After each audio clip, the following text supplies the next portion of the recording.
Lynne, you've given us a great overview of what cholesterol is, its role as a risk factor for cardiovascular disease, and why it's a particular issue for women, some women around menopause. What I want to understand now is, how does a woman find out what her cholesterol levels are? Well, typically there's no signs of high cholesterol, and the only way you can find out is if you get tested. And we recommend a blood test via the vein, which is often done at your GP practice, and those blood results, those blood tests will get sent away and be analysed in a lab. There's also point of care tests, which would be done by a reputable healthcare professional, such as a pharmacist, and that tends to be a finger prick test, and you'll get the results there and then. Okay, so really we are thinking about, if you like, a validated blood test taken from a vein or a finger prick, depending where it's from.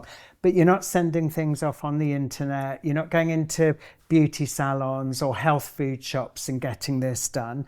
And you mentioned no real physical signs, so you're not going to feel that you've got high cholesterol. You do need to get this blood test done. Yeah, absolutely. And I think there, for some people, but it tends to be with the inherited condition, there may be physical signs like these pale yellow raised patches around your eyes and on your eyelids, or sort of fatty lumps on your tendons around your knuckles or your ankles, or like a white ring around your iris in the eye. But those are really only seen in those people who've got the inherited condition, and not everybody has.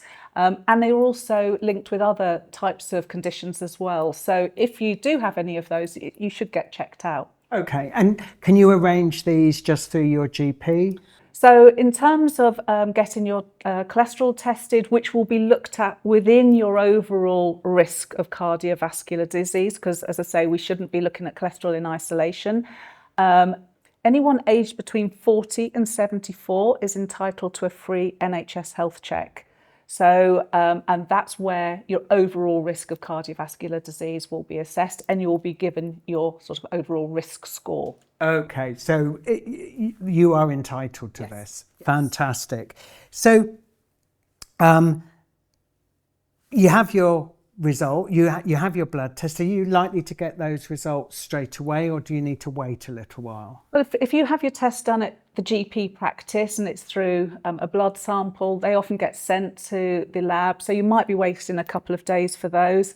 But if you have it at a pharmacist and it's a point of care test, then you'll get the results there and then. Right, okay.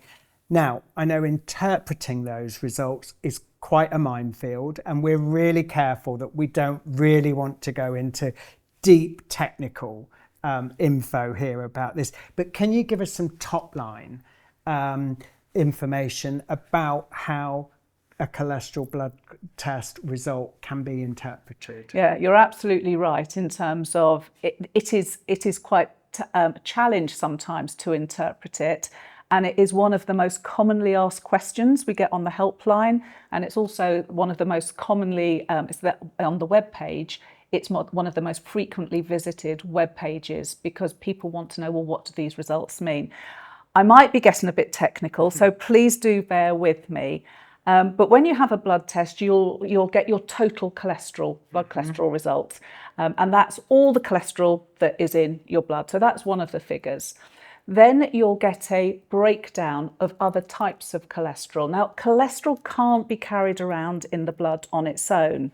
It's a type of fat. So if you imagine water and you pour oil onto the water, it can't get mixed.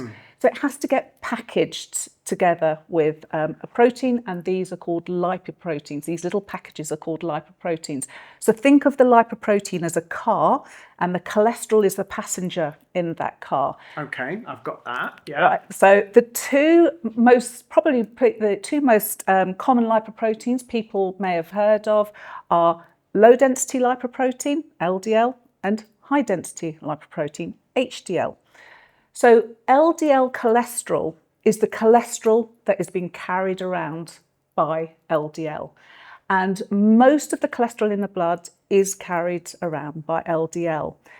But the cholesterol is the same. It's what's carrying it that's different. Absolutely. Okay, keep going. And this LDL cholesterol is the one that is associated with the increased risk of cardiovascular disease. So having too much of this, imagine cars bombarding into the artery walls and dumping the cholesterol. So it's the LDL cholesterol, which typically gets referred to as the bad cholesterol. Gotcha. Okay, so the HDL cholesterol is the cholesterol that's carried around by HDL. And think of this as or it's often referred to as a good cholesterol, because it's the car that's taking the cholesterol away from the artery wall back to the liver, where it can be recycled, reused, or broken down. Yeah. So they've got and it's, as I say, it's often referred to as the good cholesterol. Then we have the non-HDL cholesterol. So this is all of those lipoproteins carrying cholesterol, which we also know are atherogenic. And this is the target for cholesterol lowering therapy. So these others can all make the plaques. And And the majority of the non-HDL is actually the LDL cholesterol. So these can be considered bad. Now, there is another blood fat which is also important to get measured, which is called triglycerides. And having too much of the triglycerides in the blood can also put you at increased risk of cardiovascular disease. Brilliant. Right, now, Heart UK have also made a really simple video that goes into even more detail than Lynne's just covered, and that's the link for that is attached here, so you'll be able to watch that and get more info on that. But I think what that really again is telling me is just saying I've got high cholesterol. That's what we all say, don't we? If we have, that can mean quite a lot of different things, and I guess again mixing that in with other potential risk factors also means that has different interpretations and probably then different action to take accordingly. Yes, absolutely. And when you talk about the total cholesterol, it's not giving you a good indicator of your risk, because it's made up of these good or protective and bad, harmful cholesterol particles. Okay. So the next session, we're going to still think then about what can we do to start taking action once we've interpreted those results. But that's a great explanation. Thank you. And I think one other thing just to point out, because it is a question we get asked often by women going through the menopause, is I've got high HDL cholesterol, therefore I've been told it's protective. That's not quite the case, potentially. And that's because when we used to think of HDL cholesterol as protective, because when you looked at population studies, you found that people who had higher HDL cholesterol appeared to have a lower risk of cardiovascular disease. But in clinical trials, that hasn't materialised. And actually having too high HDL cholesterol can be an increased risk factor for cardiovascular disease for some individuals.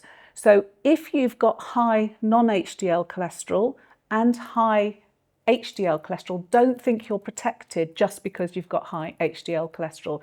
It's really important to target that non-HDL cholesterol. That's really interesting. We do hear that a lot from women, and so it could easily be a kind of false sense of security. And you're saying, actually, no, you really do need to see that in full context. Absolutely, because if we go back to the analogy of the car, if your HDL cholesterol, if your HDL is a car and you've got cholesterol as the passengers and they're transported back to the liver, there's no point having loads and loads and loads of passengers if the car's not working. It's not doing its job.